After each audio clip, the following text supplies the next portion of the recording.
టీమిండియాపై కీలక వ్యాఖ్యలు చేసిన ఆస్ట్రేలియా మాజీ కెప్టెన్ యాడమ్ గిల్క్రిస్ట్, టీమిండియాలో చాలా డేంజరస్ ఆటగాళ్లు ఉన్నారని అన్నాడు. టీమిండియా బ్యాటింగ్ చాలా అద్భుతంగా ఉందని అన్నాడు. ఇప్పుడున్న ఫామ్లో టీమిండియాను ఓడించడం చాలా కష్టమని యాడమ్ గిల్క్రిస్ట్ ఓ సోషల్ మీడియా ద్వారా తెలిపాడు.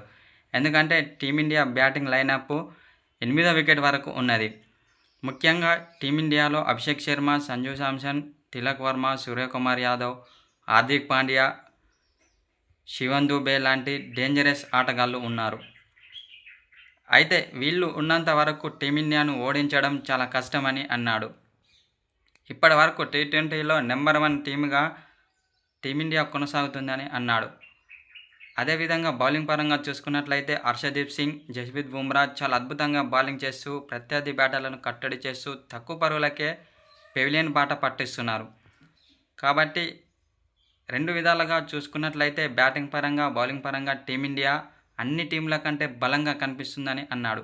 కాబట్టి ఇప్పుడున్న ఫామ్లో టీమిండియాను ఓడించడం చాలా కష్టమని ఆస్ట్రేలియా మాజీ కెప్టెన్ యాడమ్ గిల్క్రిస్ట్ ఓ సోషల్ మీడియా ద్వారా తెలిపాడు. అనంతరం టీమిండియాపై ప్రశంసల వర్షం కురిపించాడు.